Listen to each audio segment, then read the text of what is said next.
Salve, rapaziada, beleza? Tudo bem com vocês, hein? Voltamos, hein? A terceira temporada do nosso querido podcast, o Podcará 013, o podcast genuinamente caiçara. E aqui você já sabe que ninguém faz média. O meu nome é Vinícius, muito obrigado pela companhia. Hoje com um convidado, olha, a gente já tava querendo trazer esse cara aqui, ó, faz tempo e hoje ele está aqui, hein? Mas antes de apresentar ele, quero dizer o seguinte, eu vou começar aqui, ó. O Luciano, infelizmente, não tá aqui, infelizmente. Mandar um abraço aí pra ele, mas, ó, quem tá aqui, vocês sabem, é o Cleiton Gorila. E aí, rapaziada, tudo bem? Tamo junto, 2026. Naquele jeito, hein, Vinícius? Tem o show lá que você foi que tá pra sair do Gorilex. Opa! Tem o canal novo lá do que a gente tá trabalhando. Tem várias novidades aí, aguardem. Maravilha, é isso aí, gente. Então, sem mais delongas, vamos iniciar aqui com o pé direito o nosso podcast com ele, o nosso querido convidado. Ele é humorista, apresentador do Rebu, né? Mandar um abraço aí pro pessoal da ETL também. Ele também faz resenha de cinema. O cara é multifacetário, senhoras e senhores, eles Euclides Scami. Poxa, que prazer estar aqui com vocês. Poxa. Apresentadores de boné, um negócio muito diferente. Tu vê, né? Porque não tem sol aqui, por que vocês estão de boné? É o estilo 013, não é? Perfeito. É que deve ser calvo, deve ser por isso. Eu sou careca, é careca. Verdade revelada, pessoal. Careca. Quem tava curioso em casa já descobriu a verdade. Coisa, né? Não, descobriu careca que é careca. Poxa, é um prazer de verdade pra vocês me terem aqui. Ah, com certeza. Pô, Euclides, o cara, poxa, a gente se conheceu num dos programas lá do Microfonia. Verdade. Mandar um abraço pro Microfonia também, que voltou aí. Voltou, tá agora lá na Hot. Legal voltou também. E já doentou o CW. Mentira, a energia velho. da rádio é o magnetismo que derruba as pessoas. Imagina. Então, mandar um abraço pra eles aí, sucesso aí na nova temporada. Conheci você lá. E, cara, poxa, que bom ter você aqui pra gente bater um papo e trocar uma ideia de um monte de coisa. Fiquei muito feliz com o convite, de verdade. Já era pra ter rolado antes, mas não deu pra casar as agendas. Mas adorei. Vocês estão no prédio do Subway. Adorei. Lá embaixo já tem desci, comida já come, né? incrível. Eu vou comer um lanche com cará quando eu descer. Ah, maravilha. Se tiver... Eles te virem um cará de 30? Opa, né? É verdade. Euclides, então vamos lá. Iniciando aqui o seguinte, pô, você... Eu falei que você é do humor, né? Você sim, da comédia, sim. né? Cara, uma pergunta... A gente até tava falando um pouco sobre isso antes de começar. Cara, como fazer humor nos dias de hoje, hein, cara? Cara, eu acho que complicou muito. Eu existo no cenário da comédia desde 2005. Veja, eu me formei em Direito, minha ideia de faculdade foi outro caminho, mas em 2005 começava esse cenário da stand-up comedy que, confesso que eu não conhecia, né, muito. Você tinha aquela situação de ver a série Seinfeld, você tinha um pouco daquela noção, mas não imaginava que existia um cenário começando, era o começo de toda essa situação no cenário Rio-São Paulo, e aí eu conheci Rafinha Bastos, Danilo Gentili, meio que tudo surgiu nessa época efervescente, nesse período, cara, me encantei com essa situação e falei, cara, é isso que eu sei fazer, porque eu meio que já era esse cara, a comédia às vezes já tá em você, entendeu? Eu sou um cara que acredito muito nisso. Comédia é dom e é um dom treinável. É isso. Tá. Não dá pra você ser comediante sem você ter o dom. Não dá pra você inverter a tabela. Não dá pra você treinar e falar, puxa, eu vou ser um bom comediante treinando. Não acredito nisso. Todos os comediantes os quais eu conheci, eles têm um dom natural e os que mais se destacaram foram os que realmente treinaram essa habilidade para dar certo. Eu vi aquilo e falei, puxa, legal. E comecei nesse universo produzindo, escrevendo, em alguns momentos dirigi comédia stand-up e tal. Puxa, participei até de série do Di Lopes mais à frente, no processo muito que ele gravou. Enfim, mas realmente o cenário da comédia em 2005 era muito diferente do que o que nós temos hoje. Naquela época você tinha uma liberdade real. E eu acho que hoje essa liberdade foi embora. E quando você acaba colidindo a liberdade ou podando isso do que você pode falar, como deve falar, essa situação de a comédia virar muito política, né? Poxa, você é um comediante de esquerda, você é um comediante... Não existia nada disso. Então hoje a comédia ela perde, porque até comentava em off com vocês que o comediante se autocensura. Isso é um problema, porque como é que é a ideia da comédia? Como é que ela surge? Comédia stand-up é uma comédia autoral, ou seja, você vai criar o seu texto, basicamente é uma obra de arte, meio não valorizada, mas é isso. Você pega uma tela em branco, que é um caderninho, e lá você vai criar algo.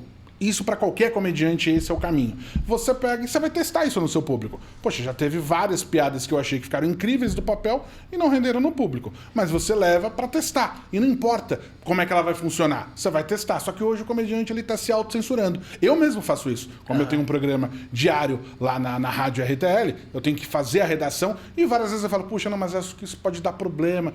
Isso pode desagradar A, pode desagradar B. E aí a comédia vai perdendo. E eu acho que hoje perdeu muito. Tanto que a comédia vai perdendo em ousadia. A comédia, ela é pra desagradar. Toda piada, ela tem um alvo. Toda piada, ela vai desagradar alguém. Essa é a graça da comédia. Alguém vai ser atingido. Atacar alguém e você vai ter que lidar bem com aquilo. É o que cria casca. É o que a gente sofria em termos de bullying na época de infância, não é verdade? Era aquele bullying que você conseguia sobreviver e superar ele. É isso mesmo. Vamos lá, então. E essencialmente também, o que eu vejo que a comédia...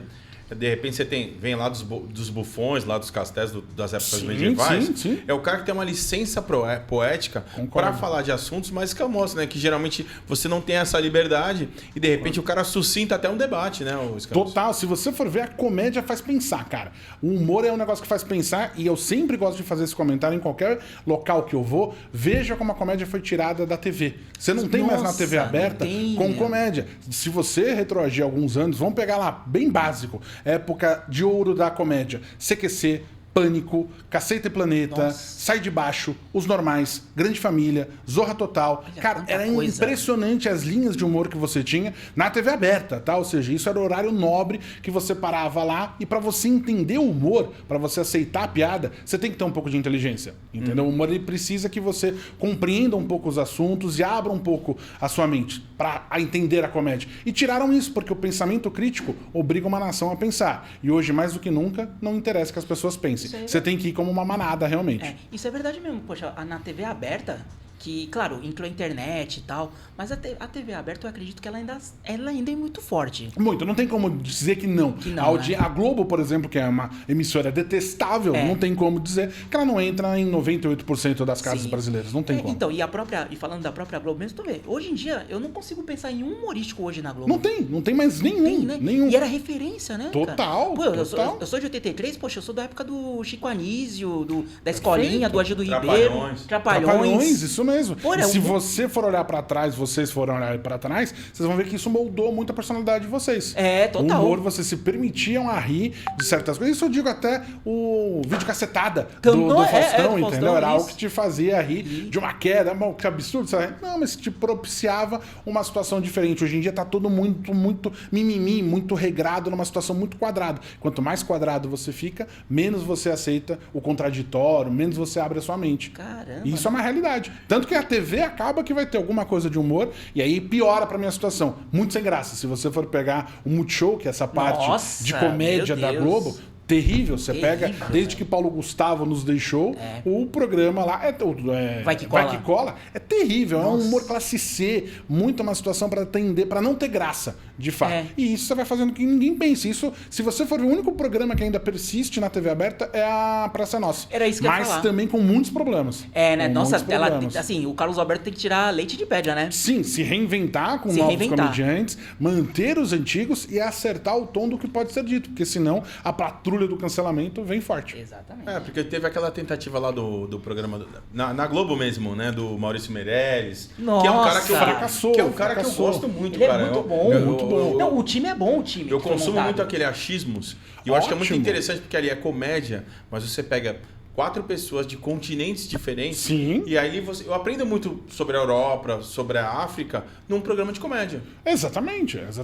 Mas acho que o veículo interfere muito hoje em dia, entendeu? Esse programa que ele foi, que vocês colocam, Maurício Meirelles é um baita redator. Eu também acho. Tem muito comediante bom que às vezes você não vê na tela. Por exemplo, Rafael Marinho é um bom exemplo disso. Nossa, um baita comediante, né? É muito e bom. É o redator, um dos principais redatores do programa. Ele é muito bom, do Danilo Gentili, mas não tá nos palcos, não tá nos holofotes e tal. E às vezes quando você junta essa mistura, esse programa do Meirelles tinha Thiago Ventura, Murilo Couto, Bruna Luiz. E a mistura não funcionou. É o veículo. Às vezes a internet que a gente está aqui não tem uma pauta pré-estabelecida. A gente pode falar à vontade. Quando você vai, você tem um monte de diretores para falar faz isso, faz aquilo. E aí você desconstrói, você engessa. O humor ele não pode ser engessado. Ele tem que ter uma espontaneidade. Cada um vai fazer o seu melhor caminho. Murilo Couto é um comediante talentosíssimo. Desde que você deixe ele livre. Se você for tentar escrever para o Murilo, não vai dar certo. Mas você tem a embocadura dele, mas tem que deixar ele funcionar. Ali a televisão vai impondo padrões que você pode ver. Mas nada aconteceu. E nomes bons como,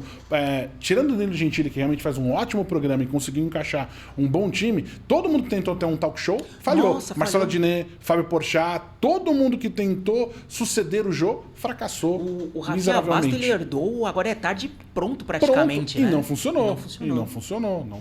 Não acho que ele é muito bom em muitas coisas. Ele fez programas excelentes, não só o CQC, tinha um outro programa que ele ia para a Liga, que era excelente, um baita programa, aquela proposta era muito melhor. Mas como showman de um talk show, ele não funcionou. Aquele o Saturday Night Live, né? Também não deu certo, mas também tava na Rede TV, ninguém vê a Rede TV, né? A Rede TV é triste. A Rede TV, pô, tem o Nelson Rubens e o João Kleber como referência. Olha o carro-chefe, né? Meu Deus, mas o Rafinha na Gringa tá rolando. Muito, se reinventou e a gente fala pouco disso, entendeu? É um feito gigantesco que quase ninguém lembra de dar esse destaque, entendeu? Ele teve muitos problemas, a personalidade dele é complicada, muita gente criticou, mas é um baita comediante que se reinventou do zero na Gringa e lotando comedies, lotando realmente, não só comedies, mas shows, porque lá tem muito essa valorização. Vamos tentar trazer pro universo da música que a galera vai entender melhor. O Seu Jorge, ele só fez sucesso lá fora, ele não fez sucesso aqui no Brasil. Ele estourou lá pra depois ter um reconhecimento aqui no Brasil. O latino, às vezes, ele tem muito mais reconhecimento lá do que a gente reconhece aqui. Sim. Aqui ele realmente estava sem conseguir se reinventar, estava sendo muito julgado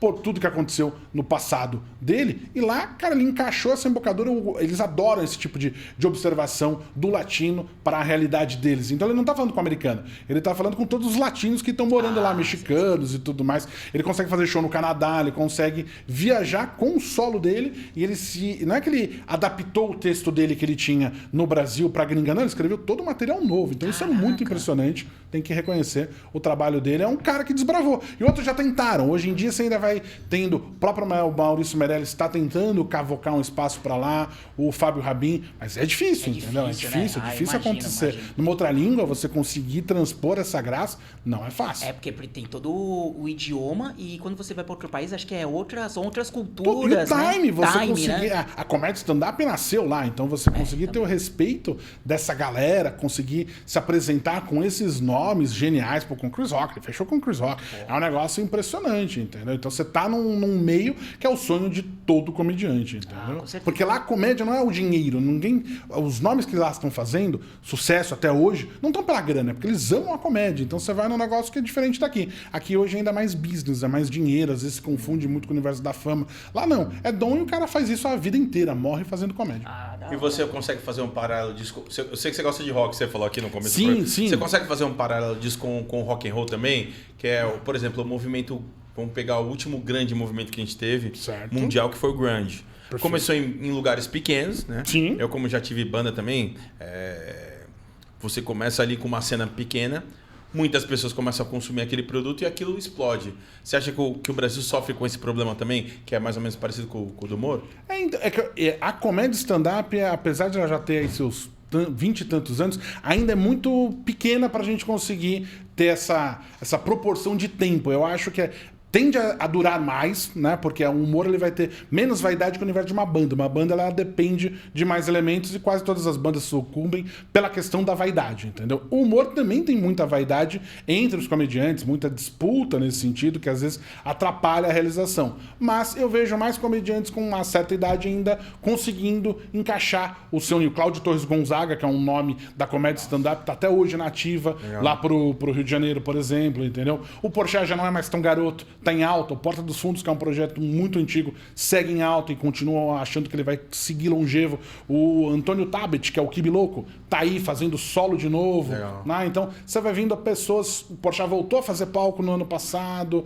O Danilo tá com esse talk show dele há não sei quantos anos, com sucesso. Então, eu acho que é possível, nesse paralelo, você imaginar que eu acho que a comédia no futuro talvez vai estar mais longeva do que o próprio rock. Mas o rock hoje, ele tem essas grandes bandas, como AC/DC, Rolling Stones, mas tantas outras que a gente achou que ia mais longe, foram desmanteladas no meio do caminho, entendeu? Entendi, porque o rock, o que eu vejo? É que nos Estados Unidos você tem mais essa cultura de lugares pequenos. Perfeito. Que a pessoa, por exemplo, aqui no Brasil, como você citou, o AC/DC cobra X valores, que são valores exorbitantes, e chapa. Exatamente. Agora, às vezes você vai com a sua banda, que você cobra R$20, e não vai das pessoas. Concordo. E eu acho que tudo tem esse movimento de base, né? Que eu acho que é o que tá matando o rock. Não? Por isso que eu fiz esse paralelo, entende? Acho também, porque O humor ele é um pouco mais simples. O humor, na verdade, ele vai precisar somente de uma plateia disposta ao riso, um microfone e um bom comediante para fazer a coisa funcionar. O rock já precisa de muito mais estrutura e as pessoas acabam não valorizando. Aí eu não vou fazer nenhum paralelo do cenário do Brasil, mas você pega a Baixada Santista, como você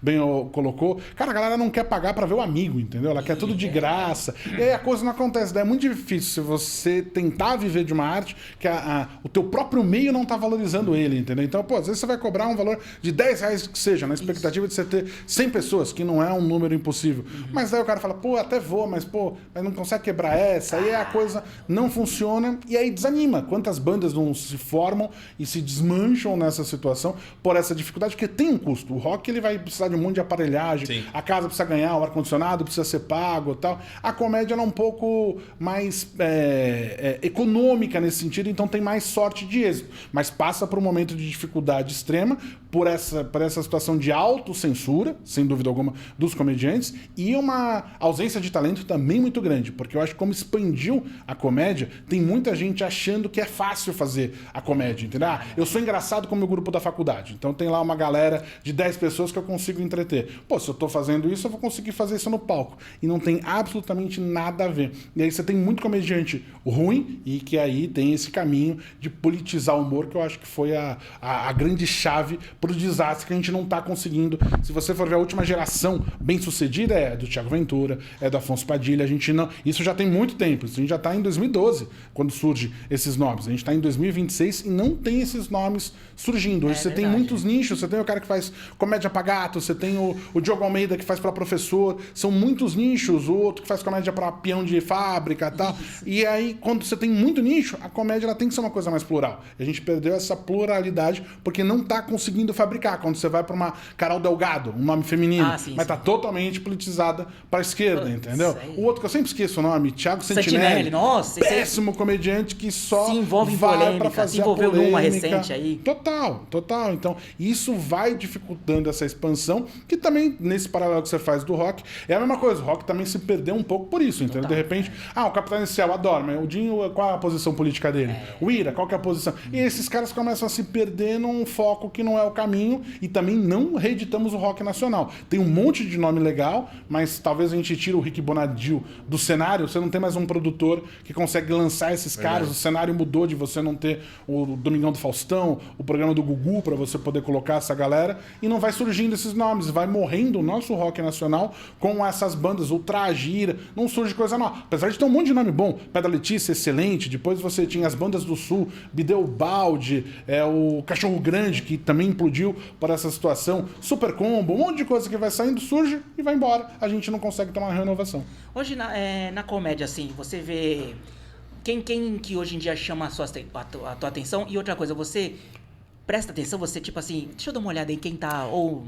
Cara, eu sigo consumindo muito comédia. Eu acho que esse é um... Porque não tem uma faculdade de comediante, não existe isso. Então, a comédia ela se faz de muito estudo, muita dedicação. Então, nesse sentido de literatura mesmo, né? Não de você simplesmente ler sobre comédia, mas quanto mais você lê revista, jornal, livros, mais você vai conseguindo criar na sua mente raciocínios cômicos. Mas isso não é suficiente. Você tem que assistir. Então, assistir a comédia, você sair do YouTube, que às vezes também tem esse problema. A pessoa só assiste no YouTube e esquece do ao vivo. O ao vivo te treina muito para essa situação, porque às vezes você aprende com um erro daquele outro comediante, uma tentativa ali, um erro, como é que ele saiu daquela gaguejada, daquela piada que não entrou, vai te criando recursos. Então, eu consumo comédia direto, além de produzir os caras, eu assisto. Eu não estou falando só de Murilo Couto, Thiago Ventura, os grandes nomes, mas também procuro assistir shows menores, ir num acústico lá, por exemplo, o Acústico Comedy vai bem também, você ir no Comedy Sampa, que mudou de nome, esqueci agora o nome dessa casa que está agora. Vou para ver essa situação de como tá a comédia, mas não tenho nenhum grande nome. Talvez hoje o último grande nome que eu acho,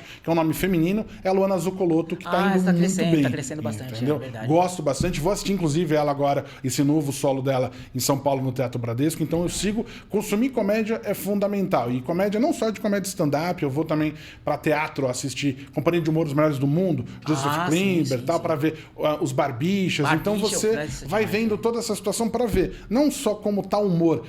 Quando você tá nessa área profissionalmente, você assiste o que tá acontecendo no palco e mais importante para mim é observar a reação do público, para você ver o que tá funcionando, o que eles estão gostando, o que tá impactando em termos de comédia nos dias de hoje. Mas realmente, nessa sua pergunta do que tá pela frente, não tenho ninguém muito relevante para apontar, não. Um que tem me chamado muita atenção é o Marcelo Duque.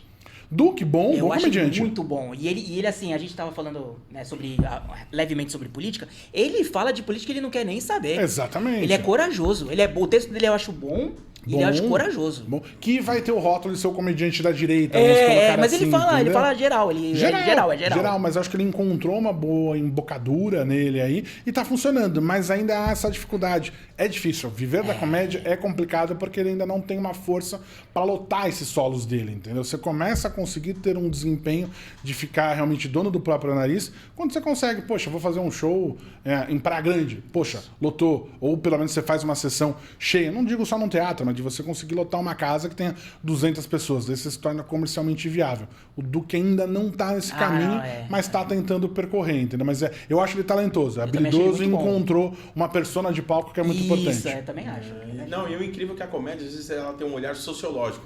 Eu gosto muito do Paul Cabanes. Ótimo, o francês. E o olhar dele pro Brasil faz a gente se repensar enquanto brasileiro. Concordo. Eu acho que a importância da comédia também tem isso. Total. Né? De a gente tá aqui, tem o nosso senso comum, e você vê um cara de fora e ter esse outro olhar que faz você se repensar enquanto sociedade. Exato. Eu acho que a comédia, principalmente a comédia stand-up, é sobre isso. É o olhar do comediante que ele te traz algo que era óbvio, mas você não viu. O comediante conseguiu olhar para aquilo, entendeu? Que geralmente a boa piada, ela já tá ali, entendeu? Você só não conseguiu observar. E o comediante é aquele cara que consegue olhar um pouco além dessa situação, entendeu? Eu gosto muito, tem uma citação do Chico Anísio que ele fala, poxa, quando chega um médico, ele vai ter um determinado olhar, um engenheiro, ele tem um determinado olhar específico para aquilo. Já o comediante, ele tem um olhar amplo. Quando ele entra no espaço, ele tá olhando para tua cara, para tua roupa, para o teu jeito de falar, para o ambiente, procurando para onde vai, o que ele vai conseguir extrair graça. Então isso faz com que você tenha um olhar diferenciado e aí é onde vem a comédia, porque se elaborar muito, às vezes foge muito, é possível, é o tal do storytelling, é legal, é um recurso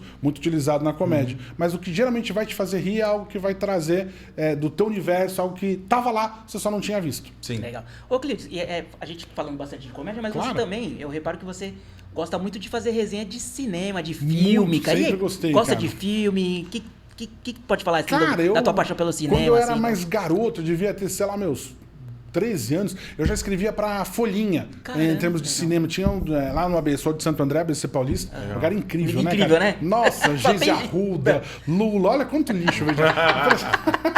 Mas tinha o Diário Grande ABC e tinha também um caderno de criança, tipo um folhetim, algo nesse sentido. E eu já escrevia sobre cinema, é algo que eu sempre gostei. Sou apaixonado, sou aquele cara que consome muito cinema. E acho que é o melhor momento, é o único momento hoje onde eu consigo desligar de fato. Minha mente é muito ativa, cara. Sim. E o cinema onde por 2 horas eu realmente consigo desconectar e viajar naquela ideia. Eu acho o cinema um lugar muito mágico. Eu não tenho o tesão do streaming. O streaming eu assino porque tem que assinar, sabe aquela situação, porque compartilha a senha com todo mundo da família. Isso, Eu sou o cara que paga e todo mundo usa minha senha, mais ou menos isso. Mas não assisto, sabe? Quando você começa, dá sono, não vai. Agora a magia do cinema, você tá naquela sala escura, apaga, telona. Cara, eu sempre achei isso mágico desde moleque e consumo muito cinema, cara. Que legal. Gostaria até de consumir mais, mas hoje a questão do tempo, você não consegue ver tudo. Mas antes eu era aquele cara que nos 15 anos, geralmente era de sexta-feira as estreias. Eu ia no cinema sexta, sábado e domingo e assistia tudo que estava em cartaz e ainda, na época de vídeo, lembra que você alugava fita? Ainda alugava 3 filmes pra conferir e consumia muito, cara. Acho muito legal. E qual foi o último grande filme que você assistiu na telona? Boa pergunta, hein? Cara, o último grande filme foi esse Devorador de Estrelas, que tá em cartaz ainda, com o Ryan Gosling. Cara, falou, né? Impressionante. Eu vou ver segunda-feira esse filme. Puro suco de cinema, cara. Você vai realmente a proposta do Tom Hanks em Náufrago, então você tem um grande ator em cena, de fato, sem dar spoiler aqui, uma trama realmente muito profunda e divertida ao mesmo tempo. Ela consegue ser pop, com trilha sonora, tal, tudo envolvido. É um filme que fazia tempo que eu não vi um filme que seja 10 de 10, sabe? Ele acerta em tudo. Design de produção, direção de fotografia, edição de som, perfeito em tudo. E é puro suco de cinema que você vai se cantar com uma história, com um bro movie de um cara com uma pedra. Literalmente. Caraca, que legal, um cara velho. com uma pedra. Porque o último cara que me impressionou foi o Villeneuve. Ah, o Duna. perfeito, Duna. Muito Porque eu acho que ele faz bom, uma cara. construção de Muito mundo, bom. assim. O som é muito importante, a trilha sonora do Hans Zimmer ali impressiona. Só que aí Gosto esse muito. dia eu já achei na internet o Duna que nunca foi feito. Que seria com o certo. Jodorowsky. Sim, não vi isso, mas sei dessa teoria. Cara, é muito interessante, louco cara. também. Porque o clima de Duna é mais austero. É Sim. tudo mais o do Villeneuve. E o do Jodorowsky, como tem aquele esquema da especiaria, Sim. aquilo lá é como se fosse uma licergia. Então Perfeito. o do Jodorowsky seria colorido, como é Star Wars. Maneiro, que foi o primeiro maneiro. foi o primeiro filme que eu vi no cinema. Star Wars. Sim, Maneiro. o Retorno de Jedi. Então eu impressionante, sinto falta disso, dessa fantasia espacial, mas com cor, com humor, com uma. Como você fala, talvez é o que tenha no Devorador de Estrelas. Eu acho que é o que você vai encontrar. De verdade, vai ter tudo. É um filme de 2h30 que você não sente passar. Parece que passou 20 minutos. Que hoje em dia eu acho que os filmes começaram a ficar muito longos também. Por exemplo, o Agente Secreto, o filme nacional com o Wagner Moura. O que você achou, cara? Era isso que eu te Péssimo, cara. Achei péssimo. Eu sou o cara que achou péssimo. Você Não não consegui gostou? entender. Eu Não- vi E esse- nada pela questão política. Eu só acho que é um filme ruim mesmo, mal construído. Então, na minha opinião, assim, eu não achei. Eu também achei ele muito arrastado. Eu achei um filme nota 5, porque assim, muito arrastado. Quando ele começa a pegar no tranco, porra, ele vai pra um outro caminho. Ele tem muito pedaço que não tem por que desistir, diálogos muito longos que levam a lugar nenhum. Eu acho que ele tentou mirar muito num Tarantino, que é um cara que escreve Eu diálogos também. como Nossa, ninguém. eu sou fã né? disso. E ali os diálogos são vazios. O filme, tecnicamente, é muito bonito. Eu também acho. Acho a fotografia a tá incrível. regionalização, né? Perfeito. Tal, também Design de acho. produção ali, ambientação, direção de arte. Top. Mas o filme não funciona. A parte final parece um Nossa. Tarantino perdido ali, com uma violência desnecessária. É, que o filme não isso te mesmo. abordou Nossa, nada. isso. E o finalzinho do filme, você tem que pesquisar pra entender o que aconteceu. Exato. Que não fica claro, que eu não vou dar spoiler Não, aqui, também é. mas não tem sentido. Fala, mas o que aconteceu aqui? Você falou tudo. não Quando tem ele lógica. eu pensei assim, pô, agora o filme vai ficar bom. Puta, e dá uma quebrada de... Sim, que isso? Totalmente sem Pô, é sentido. por isso, Totalmente sem meu. sentido. Eu fiquei triste porque assim, eu sou fã do Wagner Moura. do Kleber Mendonça Kleber Filho. Mendonça Filho. Sim. O outro filme dele é muito mais interessante, o Bacurau lá. Bacurau. Não, muito e o mais antes incrível. dele, o primeiro, que é o. Na verdade, o primeiro seria o Recife Frio. Ah, sim. Que é bem interessante também. Bem interessante. Ele- Sem dinheiro, mas fez algo sem bacana. dinheiro, é tipo um Sem documentário recurso. de nevando lá em Recife. Olha, cara. Sim. Eu assisti na internet e falei assim. Aí depois veio o Som ao Redor, que pra mim é um Muito bom. excelente filme, Muito que eu bom. uso o som pra contar a história ali do que tá acontecendo. Já o Aquários não me pegou. Não, também não o gosto. Aquários Aquários achei me bem deu também. sono. Também acho que é uma bolha muito Você acha, específica. eu não vi ainda o Agente Secreto. Você acha que o Agente Secreto é mais pra linha Aquários? Ah, eu acho que é pior que Aquários ainda, cara. De verdade, de verdade. É um filme que ele ganhou um hype realmente por questões políticas. Nem acho que o Wagner Moura tá bem nesse filme. De falar que é uma Nossa, eu Vinícius também Silva acho. coisa. O Vinícius Eu Silva acho, coisa. posso falar uma besteira, mas eu acho que no Tropa de Elite, pô, ele é muito mais Wagner Moura, assim. Muito mais, mas qualquer outro trabalho que você for pegar, até de novela, que ele fez um o vilão o na Olavo, novela. isso, Ele é Paraíso, melhor como Paraíso lá. Tropical. Paraíso Tropical, tem Não, uma deu atuação show de melhor. atuação, concordo. Total, nesse Putz, filme... eu achei ele muito apagado. Nesse... Super valorizado demais, e aí ganhou essa situação toda por essas questões políticas, aí sim essa forçação desse filme nacional de estar no Oscar de novo, e aí se perdeu. Aliás, esse Oscar não é só esse. O filme do DiCaprio também é muito super valorizado, muito esse ruim eu não esse vi filme. ainda, quero ver. Outro filme muito comprido, são quase 3 horas de duração, que não vai. Eu tô pegando o gancho nisso porque eu falei do Devorador de Estrelas, que tem 2h30 e você não sente passar. Cinema é ritmo. O do Star Wars DiCaprio você acha coloca cansado também? cansativo ao extremo, um filme totalmente politizado e uma péssima atuação do DiCaprio também. Caramba, Sonhos de Né? Trem, você assistiu? Sonhos de Trem não vi. Falaram que tá muito bom esse filme, mas eu não vi. Esses Cara, Sonhos porque de ele Trem. parece Malik. Eu sou muito fã do Malik, Ah, do que Terrence maneiro, Malick. que maneiro, que maneiro, mas não vi. E a fotografia lembra... Então eu acho que o cinema, ele tá perdendo esse... Você acha que, pela sua leitura, tá perdendo esse deslumbramento de... Eu acho que o cinema perdeu a escala de grandeza do cinema, entendeu? Isso muito por culpa dos streamings. Eu acho que o streaming implodiu o cinema. Hoje em dia você tem Netflix, o Amazon, tem qualquer outro, o a Apple, HBO, Apple TV. Todos esses vão produzindo pensando nessas próprias plataformas. E aí vão ganhar o dinheiro. Só que ganhar o dinheiro não significa que você entrega um grande espetáculo. E aí as produções foram ficando menores nessa situação. Eu vejo uns filmes muito mais pobres, sem essa escala cinematográfica. Quando você pega um bom exemplo que eu acho que fica, James Cameron é um bom nome para essa situação, um cara que quando ele moldou o Titanic, ele foi filmar realmente, criando como se fosse um mar ali, para ele poder filmar aquilo. Ridley Scott, Gladiador, foi feito com escala, um negócio que recriou praticamente o Coliseu. Hoje os caras fazem um filme nessa sala aqui, que a gente tá, verdade, entendeu? Mete uma tela azul e você faz um filme muito industrial, muito... Sem o Retorno de Jedi que você coloca aí, que você é escala, é George Lucas criando um negócio que é para você realmente ter uma imersão. Hoje, quando você vê em qualquer plataforma, quando você dispensa a tela grande para você poder ver na tela do celular, em qualquer lugar, com o carro em movimento, você perde, cara. Às vezes você tá vendo o filme. Hoje o filme ele não pode também ter esse tipo de envolvimento porque a pessoa não tá muito conectada. Ela tá vendo o filme, mas tá vendo o Instagram ao mesmo tempo. E aí você não tem a imersão. Cara, é verdade, Isso que muda. tem uma pesquisa da Netflix que fala que muita gente ouve o filme. Sim. Isso.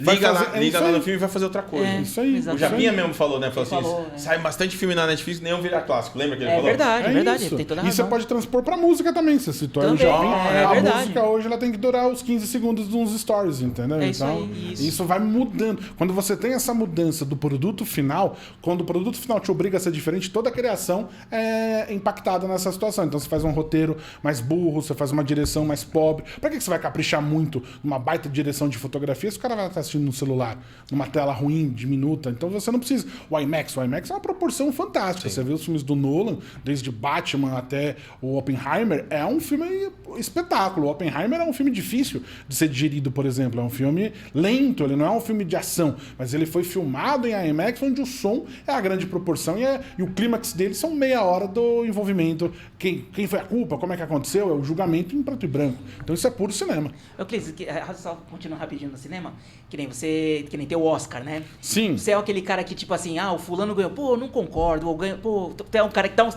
Tu tem Em essas alguns coisas assim? momentos eu acho que eu concordo, mas assim, não é um prêmio que me valida, não é um prêmio... O Clay fala bastante isso, Tempos né? atrás me validava mais, entendeu? Quando falar, puxa, o filme ganhou o Oscar, quando você pega, sei lá, Poderoso Chefão, os caras que ganharam o prêmio de melhor ator, eu falava, incrível. Se eu não vi, quero assistir, validava. Hoje ele se tornou muito comercial. Infelizmente, o Oscar é quase um pacto político que vai interessar ganhar aqueles determinados nomes, entendeu? Cara, eu concordo, cara. Depois que você vai nas entranhas de Hollywood ali, você começa a perceber que é muito mais uma questão de... Tem verba separada no filme pra você promover o filme, que deve ser o que deve ter acontecido com a Agente Secreto. É isso tipo aí mesmo. Pegar aquela janela e fazer dar certo em Cannes, todas essas situações. Às vezes quem ganha é entendeu? quem mais soube produzir o filme. É uma guerra de narrativas, na verdade. Concordo. E esvazia o próprio conteúdo do filme, como você falou. Exatamente.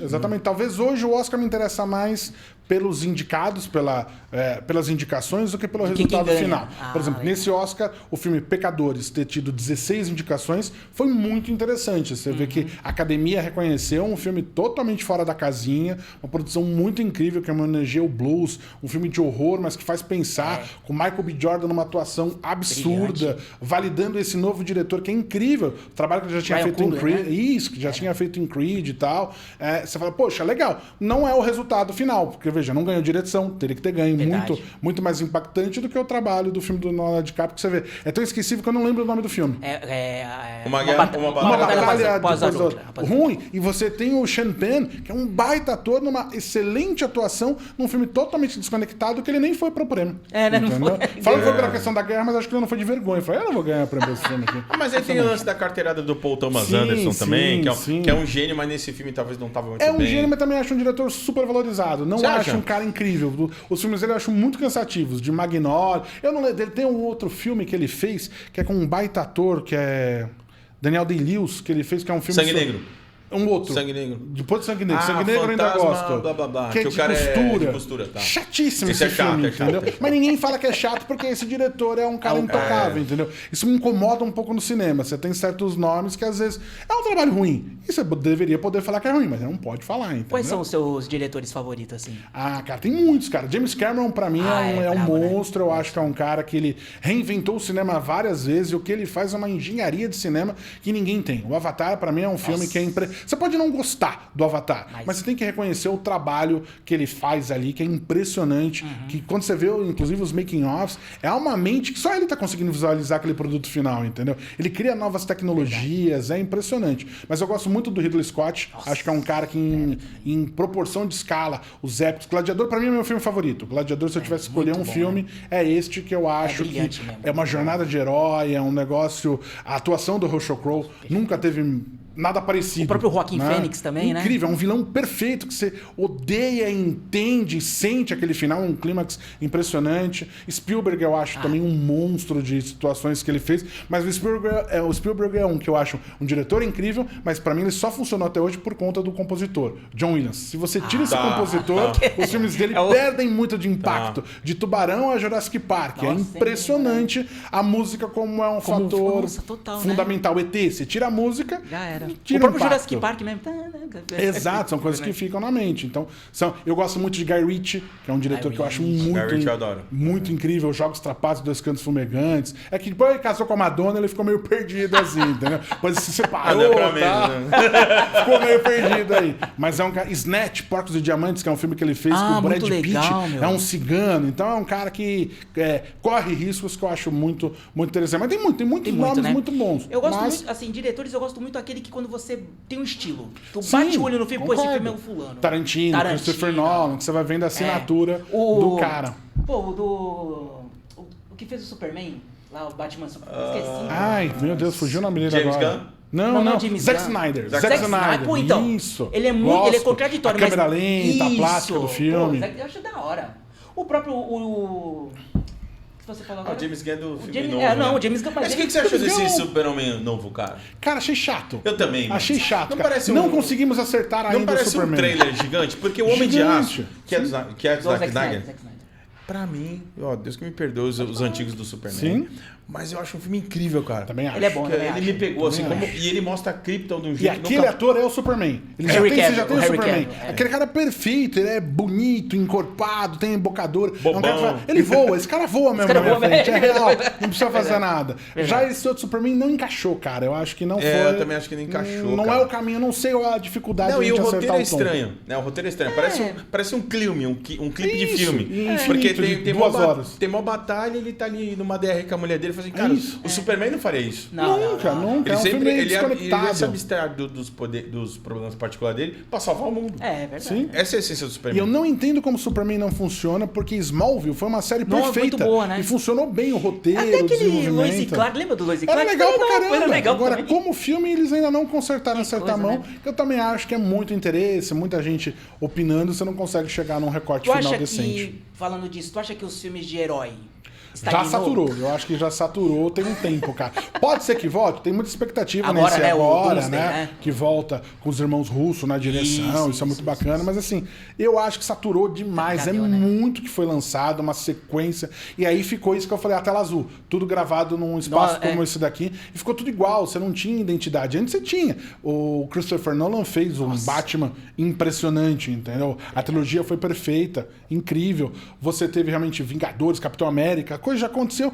E tinha outros. O Zack Snyder fez aquele Watchmen. O Watchmen impressionante, é achou muito bom. Tá? Acho. Mas depois falou, bom, a gente tá ganhando nisso, vamos ficar repetindo. Aí fica muito industrial e veio muito. Eu acho que o último relevante que eu gostei foi o Guardiões da Galáxia, um dos últimos o que 3. teve. Que foi Nossa, bom. Esse foi muito que foi bom. bem feito, bem dirigido. James Gunn. Esse bom, Batman do Matt Rivers?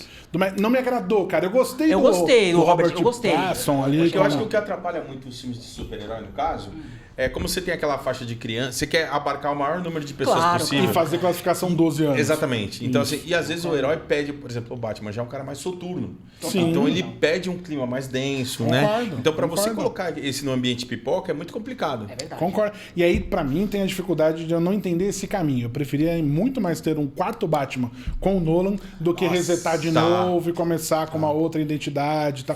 Eu não entendo muito isso. Porque tinha ideias muito boas. Na época, falavam de um Batman 4 com o Christopher Nolan, onde você teria o o Charada sendo feito pelo Johnny Depp. Isso Uau. pra mim eu achava espetacular, Meu entendeu? Deus do Uma ideia céu. de caminho, porque Uau. seria algo que Cara. poderia chegar próximo do Coringa do Headliner. Aí teve o charada do Paul Dano. Isso, ruim, cara, ruim. Então, eu acho que tinha que dar um tempo e voltar com uma nova ordem nessa situação pra você sentir falta. Você não tem tempo de sentir falta dos filmes de quadrinho, é muito. Colocaram muito e já não tem mais caminho. Agora volta todo mundo, daí esses multiversos, essas obrigações que você tem que assistir, o filme, ler o livro, ver a série, ver o desenho. Puxa, não, verdade, ninguém tem esse tempo mais, tem que estar desempregado. É muito Eric Borgo, né? Agora só rapidinho e mudando um pouquinho de assunto, pô, falando do que você também apresenta um grande programa aí, o Rebu. Tô derrubando a Como audiência. Não, mas como é que...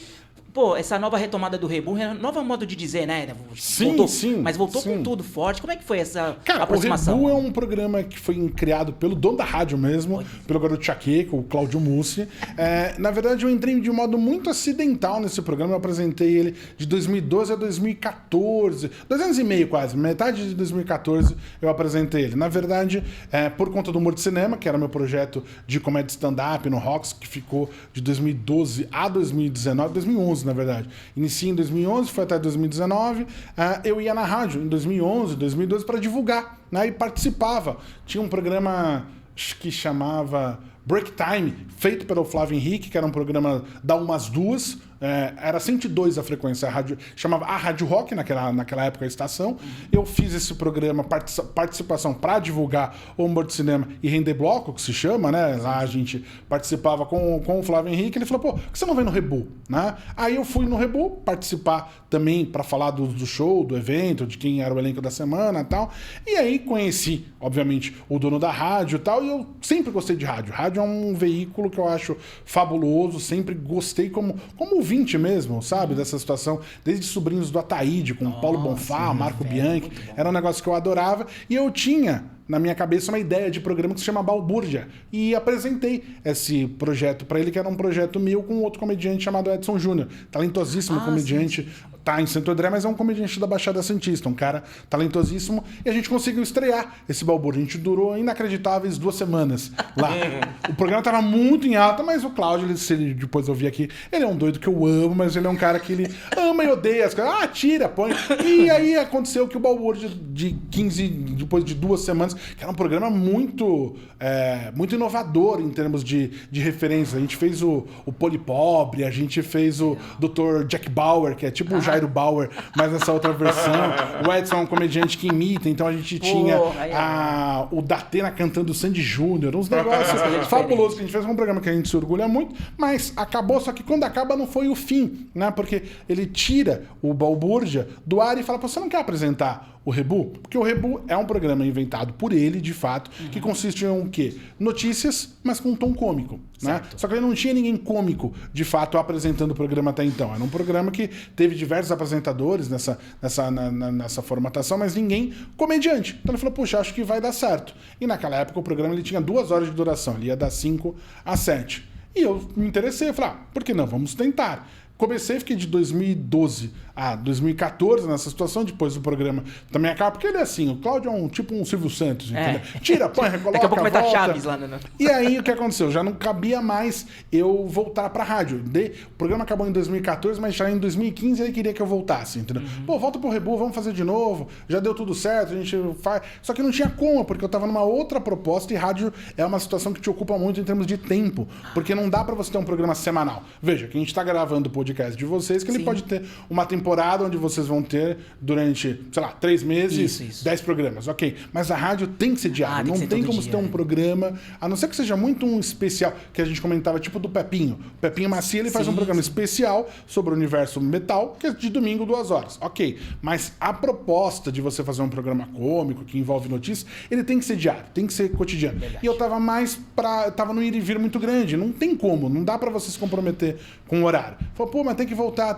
Ele ficou me namorando, me cozinhando e tudo mais e tal. E aí, em 2024, eu já estava num projeto, eu falei, puxa, acho que eu queria dar uma desacelerada, né, nessa situação de trabalhos paralelos que eu vinha fazendo. E falei, poxa, acho que dá para eu ficar mais em Santos, a depender de como seria esse programa que, aí quando a gente conversa, fala, ó, o que você precisa? O que é que você quer o Rebu? 2 horas eu não consigo render, porque eu teria que estar aqui às 5 e às vezes eu tô voltando de São Paulo 4, vai ficar muito em cima. Não, vamos fazer o Rebu de 6 às 7. 2017. E aí sim, o programa ele volta em 10 de março do ano passado, né? Quando eu assumo novamente, mas ele vem com uma vertente mais política, que é muito interessante também, mas até por ser um ano eleitoral, no final do ano passado ele já foi mudando, que isso que é legal. A proposta do Rebu é um programa muito solto, ele não tem uma regra, uma métrica de ser um programa formal, até porque eu não saberia fazer algo nessa linha, né? Então, como esse seria um ano eleitoral, tem um monte de regramento que você não pode falar isso, aquele, vamos tirando um pouco essa parte política, vamos fazer um programa mais variedade, mais entretenimento, e hoje ele se tornou o que se tornou. Em algum momento ele estava com mais entrevista, tal, mas também fomos retirando, e hoje sou eu e o Flávio Henrique rendendo ali durante uma hora um programa que vai tendo as notícias do dia com um tom cômico, hora entra áudio, é um programa muito dinâmico, é um programa de uma hora que passa como se fosse 15 minutos, né? Poxa, que legal, pela velocidade que a gente impõe ali. O Flávio é um cara brilhante, um cara que tem aí uma história na rádio absurda, ele já passou por diversos veículos, mas é uma voz muito reconhecida aqui na Baixada Santista, que manja muito, aprendo com ele constantemente. Então, ele é um cara que manja muito de rádio. E eu sou um cara que manja dessa situação de fazer a graça acontecer. E deu bom, cara. Junto as duas coisas, e gosto muito, cara. É um veículo apaixonante. Legal. Cara, faz tempo que eu não escuto rádio, cara. Eu devo Mas confessar, é isso, cara, é normal. Tem gente que tá na rádio e você é viciado. E tem gente que não escuta e tá tudo mas eu bem. gostava muito, você citou os sobrinhos da Taíde, Sim. esse lance de você escutar a história na rádio. Sim. Que eu acho que é uma coisa que não sei se tá... Como que anda esse ambiente hoje em dia, né? Vai voltando. É que a rádio... Ela É sazonal? Não digo que seria sazonal, é que eu acho que a rádio ela sofreu com o Spotify. Você teve essa situação que pessoas como você saíram do universo da rádio para ouvir a tua música, para ficar na tua bolha. Então, com isso, também você tem que esses nomes das historinhas, que é o Sobrinhos do Ataíde, ou até o Marco Luque, que fazia muito essa situação do motoboy e tal, foram saindo e começaram a voltar. E outros que foram envelhecendo e saíram. O Marco Bianchi, por exemplo, não está mais na rádio, entendeu? Fazendo nada. O Paulo Bonfá também não está. E aí você teve um envelhecimento também sem uma grande renovação, entendeu? Sim. Mas a rádio continua tendo. Pô, o Pânico é um baita programa. O Emílio tá lá, mudou também o tom. Ele já é um cara que abraçou a questão política. E, poxa, do meio-dia às 2 é difícil alguém brigar com esse tipo de audiência na rádio, né? Mas essas historinhas, essas situações, eu acho que elas vão voltando agora. E eu digo que eu coloquei nesse Rebu, a gente começou neste ano o Rebu News, que é um complemento do Rebu, que basicamente são vinhetas engraçadas baseadas em alguma notícia. Legal. Então é algo quente, que tem uma notícia que é uma cabeça que é real, e depois tem ali a parte cômica, que é algo que vai se aproximar ao que os Sobrinhos do Ataíde faziam sem essas situações de voz, que antes você tinha o Capitão Cueca, tal, todas essas coisas. Isso, o Topimpolho, que são folclóricos, que eu acho que esses profissionais, alguns pararam e outros estão surgindo agora, mas não param. Eu acho que é isso que deixa a rádio gostosa, essa dinâmica, porque a rádio é muito próxima, essa conexão. Um podcast não consegue transmitir ainda, entendeu? Essa coisa mais quente, mais próxima. O ouvinte do podcast, tem que pagar para interagir e tal. Não, a rádio é mais orgânica. A pessoa tá lá no carro, tá ouvindo e você se torna uma companhia. E quando você gosta do programa, você ouve, você cria uma rotina, faz parte do seu dia a dia. Euclides, e é interessante que você falou, né, que o Rebu ele traz notícia, traz humor. Sim. E acho que para você é até estimulante, né? Porque como é diário, como suas notícias pipocam, você de repente pode estar até escrevendo alguma coisa assim, dá para você escrever, soltar uma piada ou uma coisa assim, tentar mediante isso, assim, isso te estimula? Estimula, mas eu diria que também é o meu trabalho mais desafiador de toda a minha carreira, assim, porque como é um programa diário, e veja, a nossa estrutura ela é mais enxuta, né? Ou seja, eu sou redator de mim mesmo, né? E isso é um complicador, porque você tem que escrever muita coisa, montar. A montagem do programa é complicada, porque ela é diária, ele tem que ser um programa quente, né? Ele tem que ter a sua graça, mas ele também tem que ter uma escala que eu tento montar como um show de comédia stand-up. Ele tem que ter uma crescente, você tem que começar rindo e terminar se divertindo mais ainda. Ele não pode ter barriga, né? Então, isso faz com que a plástica do programa seja rádio, mas também tem que ter uma velocidade que não é muitas vezes habitual. Se você for ver um jornal mais tradicional, seja ele qual for, você vai ver que ele te cansa um pouco, porque não vai ter essa velocidade, não é proposital. Você vai na notícia e vai tentando render. Lá a gente não pode ter esse espaço. A rádio não te permite ter um branco, né? O fato de um segundo calado ali, não digo um segundo, mas 5 segundos calado na rádio é muito grande, é um vazio muito grande que você não pode permitir. E esse lance de você ter que escrever e montar esse programa, que é um programa que ele envolve áudios, né? Então ele tem toda uma plástica do áudio com a notícia, sequência, de como aquilo vai se interligar e ser sempre novo, porque nenhum programa é parecido com o outro, entendeu? Então, isso é bem desafiador. É estimulante, mas é desafiador porque todo dia você tem que render. Você não tem um dia que... É igual o show de comédia stand-up, você não tem um dia que você pode se permitir ir mal. Você tem que fazer aquilo acontecer. Então, isso cobra que daquele horário das 6 às 7, estamos no ao vivo, tem que render o bloco como nunca. E às vezes você não tá no teu melhor dia, entendeu? E tem que fazer aquilo funcionar. E a redação é trabalhosa, porque também a dinâmica do programa ele tem que ser bagunçado, mas organizado ao mesmo tempo. Tem que parecer pro ouvinte que aquilo foi improvisado, mas tem toda uma métrica de criação, porque a gente troca muita ideia para chegar naquele produto final. Ah, bacana. Bacana. Você falou tudo, porque até escutar jogo em rádio... É outra coisa. Você vê na né? televisão, é muito mais dinâmico, né? Concordo, eu nunca tinha feito essa conta, né? Que você falou do silêncio. Pô, você escuta o jogo no rádio e vê na televisão. Totalmente. Lembra que eu era moleque, eu assistia com meu pai. Assim, cara, não é o mesmo jogo. Não, é a mesma coisa. A emoção é outra. O Adnet, anos atrás, ele fez tem um texto característico sobre de como muito bom. Na TV e como é no rádio, muito exatamente. bom esse texto dele. Muito bom, muito bom. Ele narrando... Né? O áudio você tem que transmitir com a voz algo que te preencha realmente. E às vezes o visual já não. Você vê que o locutor, o Kleber Machado, ele enrola muito mais do que o da rádio mesmo. Porque na rádio o cara vai bater no lateral, é emocionante. Fica emocionante, exatamente. A falta que vai pra fora te empolga. Do modo que ele coloca. Pai, não é um jogo. O cara vai bater. Vai te e tá perdendo. Tipo, o Silvio Luiz faleceu, né? Que é um cara que eu amava de paixão. Nossa, ele era um dos melhores. E é um cara que ele consegue sair. É pouca gente que tem essa habilidade, né? Muito pouca, ele cara. Falava que ele era um dos poucos que ele não falava assim, quando saiu o gol, ele não gritava gol. Porque todo mundo sabe que é gol. Sim. É por isso que ele falava zoeira lá. Foi ele. Foi na toca da coruja, onde a coruja dó. E você vai colocando todos esses cacos que são brilhantes. Agora tem um cara na Sport, é Mendonça, como é que... Não sei se é... não, é o Rômulo Mendonça da NBA, o Rômulo Mendonça. Rômulo Mendonça. Ele é genial, ele é genial. Tá fazendo um baita trabalho. Ele é genial, ele dá apelido. Que é isso, queridinha? Ele dá apelido. O Stephen Curry, ele é muito bom de 3 pontos, é a jararaca, não sei o quê, é incrível. E ele tá conseguindo popularizar muito o NBA pra cá, porque é um esporte que não é tão popular no Brasil e é muito a embocadura dele que tem feito essa situação acontecer. E a gente falando muito de rádio, né, cara, e é muito legal que como a rádio, poxa, um veículo de comunicação super antigo, mas nós estamos em 2026 e ele parece estar super atual, né, uma coisa que todo mundo achou que ia... cair nada, né? De veículos de comunicação, na minha opinião, o que caiu de fato é a televisão. A televisão, ela perdeu muito espaço. Eu realmente... É algo...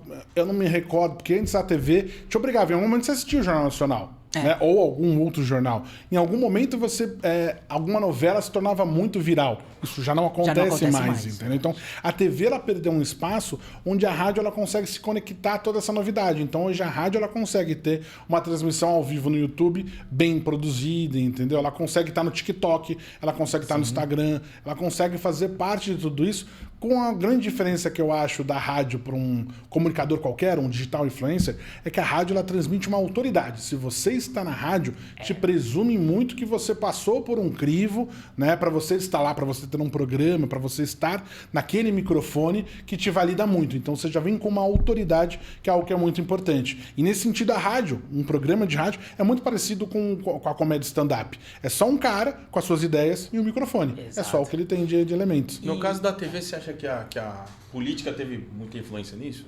Eu acho que foi a cereja do bolo, mas eu acho que ela já veio perdendo muito espaço por perder bons profissionais realmente que entendiam muito desse veículo, entendeu?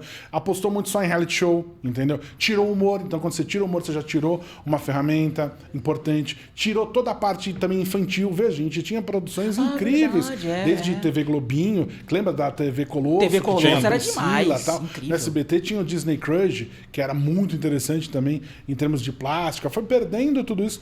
Programas de variedades começou a se investir somente em fofoca, né? Sem qualidade, e até chegar, antes de chegar na política, já implodiu a parte artística mesmo. As novelas já perdeu o tom. Daí a gente já começa naquela cultura woke, de você começar essa...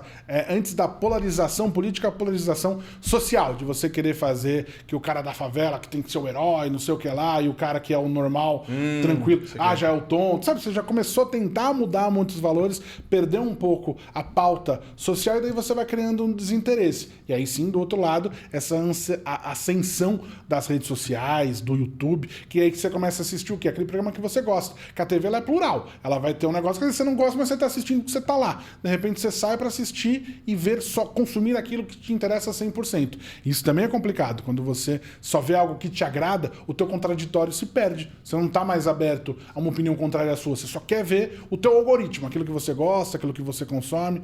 E a TV foi ficando chata. E aí vem a politização, que se perdeu totalmente. Eu não estou falando só de Globo, eu estou falando no geral. A Rede Record teve um momento impressionante de investimento, de aporte financeiro, de fazer grandes novelas, mas que faltou essa ferramenta de ter bons atores e bons diretores. Você pode ver que às vezes você acha que o ator morreu. Não, ele só tá na Record. Ninguém lembra só que ele tá lá. Pessoal, infelizmente o tempo nosso tá acabando, tá bom? Infelizmente. Pô, queria te agradecer muito, Euclides, obrigado pela sua presença. Quando você quiser voltar, quando tiver novidade, quando tiver humorista vindo, produção... Quando emagrecer, quando eu fizer minha bariátrica, eu venho aqui. Tenho medo da bariátrica que vai a graça embora. Você viu o Rassum? É engraçadíssimo. O Rassum vai apresentar um reality agora, né? Chato, ficou chato. É um cara talentosíssimo. Euclides, muito obrigado, viu? Quando quiser voltar, a casa é sua, tá bom? Cadê o meu cará? Não vai ter cará? Vai ter daqui a pouquinho. Já vai ter uma média aqui, hein? Beleza. Cleiton, obrigado aí pela presença também. Gente, muito obrigado aí pela presença. Se inscreva no canal, tá bom? E até o próximo episódio, se Deus quiser. Muito obrigado. Até a próxima. Valeu, tamo junto, hein? Tchau.